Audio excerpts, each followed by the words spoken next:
Shorty be checking up on you. I'ma make a way. You got something to prove and you feel the same way. Say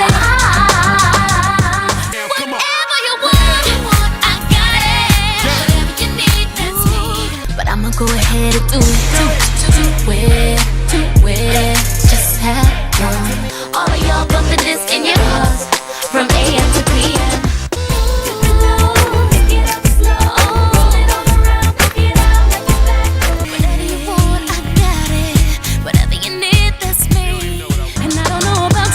But I'ma get it poppin' like I'm supposed to do. Every little thing that we do. How do you go from ghostwriting for pop icons to being ghosted by the entire industry? Christina Milian helped make J.Lo sound sexy, gave Justin Bieber his first smash hit, and had label execs drooling over her potential. But somehow, she's the one they all left behind. Why? Was it because she was too talented? Too ambitious? Or was it because she didn't play the industry's little game the way they wanted her to? Because let's be real, Christina wasn't just a pop princess. She was a triple threat who got used, passed around, and strategically cut out every time it looked like she was about to win. Songs she wrote were handed to other stars. Her label shelved her album just to push Rihanna. And her personal life? A total tabloid buffet of cheating scandals, messy breakups, and music industry men who saw her as everything except the headliner. They said she couldn't sell in the US? Nah, the truth is, Christina Milian got played. By the system, by the labels, and by the same men who claimed to love her. And what happened next proves she was never the problem. For years, Christina Milian was boxed in as the pretty girl who almost made it. The industry's favorite sidekick, the girl next door who could dance, act, and sing,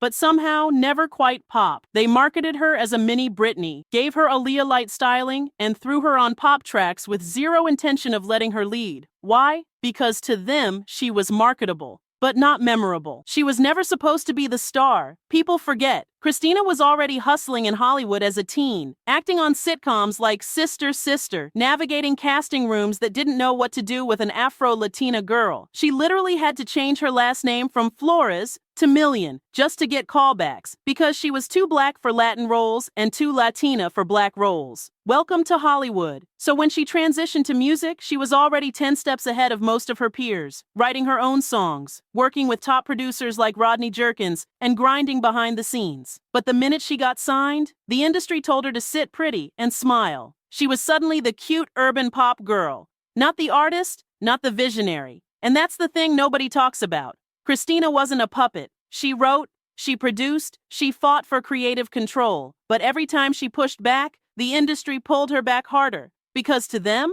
Christina Milian was never supposed to be anything more than a placeholder. And it gets even worse. Here's the truth that nobody wants to admit. Christina Milian was never meant to win. She was meant to be used. Let's talk receipts. Christina wrote the song Play. Yes, the same Play that became a hit for Jennifer Lopez. Except J.Lo didn't write it, and those breathy vocals you hear, that's still Christina Milian's voice. J.Lo just lip-synced over it, like a karaoke queen with better PR. And you know what Christina got? A check, not credit, not spotlight, just a quiet thank you, and her song shipped off to someone with more industry push. But that was just the beginning of the pattern. Every time Christina created something for herself, the industry found a way to reroute it. When she was prepping to drop AM to PM, execs didn't know how to package her. When Dip It Low finally broke through, they rebranded her as a sex symbol. Because Bubblegum Christina wasn't edgy enough to compete with Beyonce or Ashanti. And even then, when she was finally riding a hit, they pulled the rug out. She was starting to carve a lane with her So Amazing album. The sound was rawer. The image was confident. The single Say I Was Buzzing. And then, Def Jam dropped her. Out of nowhere. 2 weeks after her album dropped. Why? To reallocate the budget to Rihanna. Yeah, let that marinate. They gave her music away, took her spotlight, used her momentum to build other artists. And when she tried to step into her own power, they cut the mic. This wasn't a fluke. Christina Milian was industry collateral. Sacrificed so someone else could shine. And it wouldn't be the last time. Let's talk about the shadiest plot twist in Christina Milian's career. The day her label dropped her like expired leftovers, so they could bet on Rihanna instead. Now, this wasn't just some random budget cut. Christina had just released So Amazing, a more mature urban R&B album that finally showed her edge. The lead single, Say I, featuring Young Jeezy, was gaining serious traction. Fans loved it. Critics were impressed. Christina was finally stepping out of the cute box and into her grown woman era. But before she could even hit her second promo run, boom, Def Jam pulled the plug. Christina later admitted she was completely blindsided. One minute she's booked for TRL, the next she's sitting in her room crying, wondering what the hell just happened. And get this, she had turned down SOS, the track that later catapulted Rihanna into stardom, because it didn't feel like her sound. And what did the label do? They handed it to Rihanna and poured every dollar, every resource, every music video slot into her launch. Now look, Rihanna's talented. No one's denying that. But Christina Milian was a known name with a fan base, Grammy nominations, and radio hits. She wasn't some rookie. She was an artist with momentum. And still, Def Jam decided she wasn't worth the investment. Why? Because they didn't see Christina as a long-term brand. She was good for a single, good for a look, but not someone they were willing to build a legacy around. They didn't just drop her, they replaced her. And the message was loud and clear. Christina Milian wasn't the future. She was just a footnote in somebody else's come-up. And if you think that was the worst betrayal she faced, oh baby, we haven't even gotten to the relationships yet. So let's talk about Cash Money Records, a label that was supposed to revive Christina's music career, but instead almost buried it alive. Christina signed with Cash Money around 2012, riding on the high of her reality show buzz and hoping for a fresh start. On paper, it looked like a power move. She had a deal, creative freedom, and direct access to industry heavyweights. In reality, she walked into a label that was more focused on beefs, lawsuits, and unreleased albums than building up its artists, especially its women. And guess who was waiting at the top of that chaos pile? Lil Wayne. The same Lil Wayne who was already beefing with Jazz Prince, Christina's ex-fiancé. The same Lil Wayne who'd been low-key shooting his shot at Christina for years. And once she was out of her engagement, he slid right in. Now this wasn't just another fling. Christina and Wayne were public. They performed together at the American Music Awards, dropped the single Start a Fire, which unfortunately flamed out, and filmed scenes for her reality show, Christina Milian Turned Up. She was in love, y'all. For real. But Wayne was doing Wayne things. While Christina was gushing on camera about their future, his ex was spotted backstage at his concert, still rocking her engagement ring. Not subtle. And if that wasn't messy enough, another woman, yes, another, was spotted posting thirst traps inside Wayne's house. Christina even recognized his furniture in the background. That's next-level betrayal. And then came Karine Steffans. Yup, Superhead herself. She claimed she and Wayne were still involved, while he was with Christina. At that point, the relationship had more red flags than a political convention. Christina finally ended it, but not before cameras captured her crying about it on national television. "I've never loved anyone the way I loved him," she said, and you could feel that heartbreak. It wasn't just romantic, it was personal, because here she was again, putting her heart on the line, trying to build something real, and instead being used as a storyline. Her music career took a back seat, her label deal went cold, and yet another relationship had collapsed in public. But the thing is, Christina doesn't stay down for long. After all the heartbreak, the canceled albums, and the label ghosting, you'd think Christina Milian would have disappeared for good, right? Wrong. Christina didn't just bounce back, she rebranded herself. And this time, she wasn't waiting on any label, manager, or man to do it for her. Let's start with the reality show. Christina Milian Turned Up.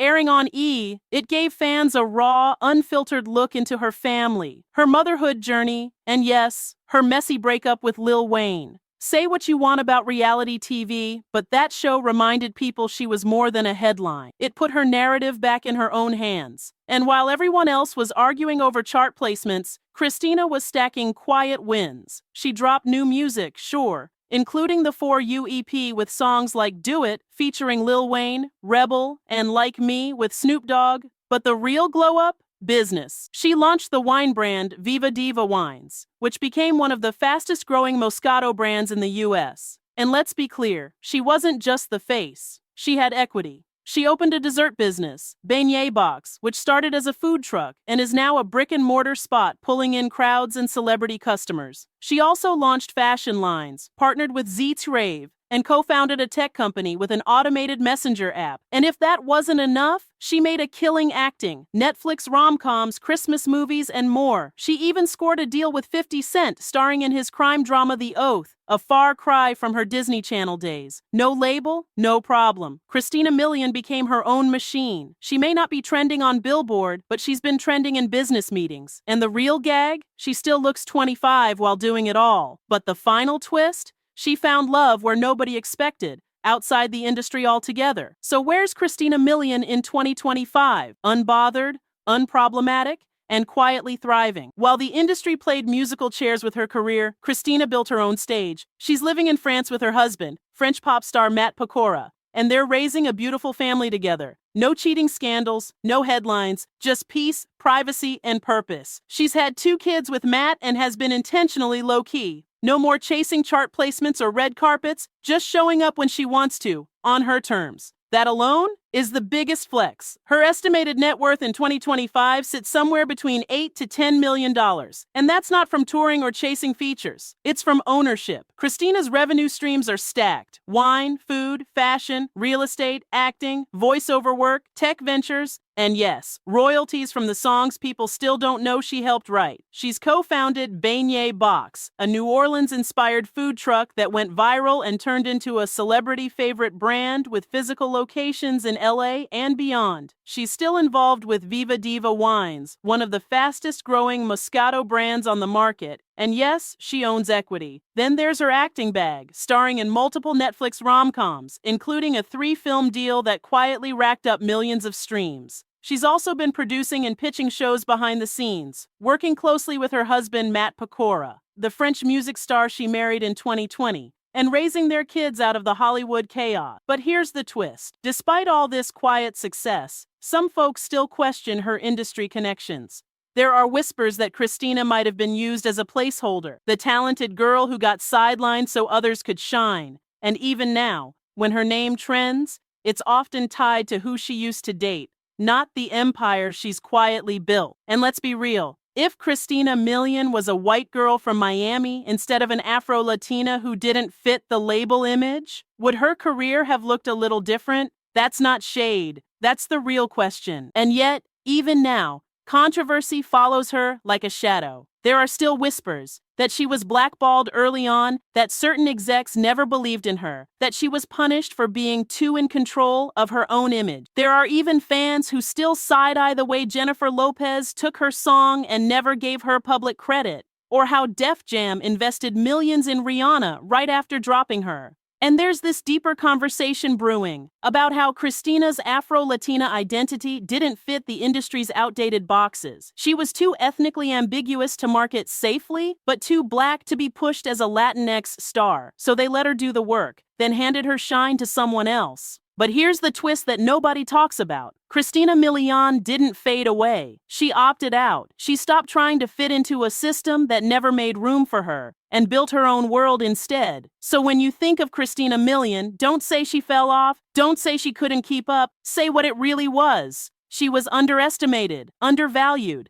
and still, somehow, undefeated. So what's the real story here? Christina Milian wasn't a flop. She was a blueprint. And the industry copied her moves, erased her name, and then acted like she was never even in the room. She wrote the songs. She took the risks. She rebranded herself over and over. And each time, they used her work to launch someone else. From J.Lo using her vocals to Rihanna getting the rollout Christina never got. From dating producers who gave her tracks but not loyalty, to being signed and shelved by a label more focused on headlines than hits. Christina's story isn't just about missed opportunities. It's about an industry that knew exactly how valuable she was, but chose to treat her like she was disposable. And here's the twist they didn't expect. Christina Milian didn't need their approval to win. In 2025, she's got businesses, a family, financial freedom, and a legacy that's still unfolding. The music industry may have played her, but she played the long game. So the next time someone says, "Whatever happened to Christina Milian?" just tell them, she survived, she evolved, and she's doing just fine without the industry's permission.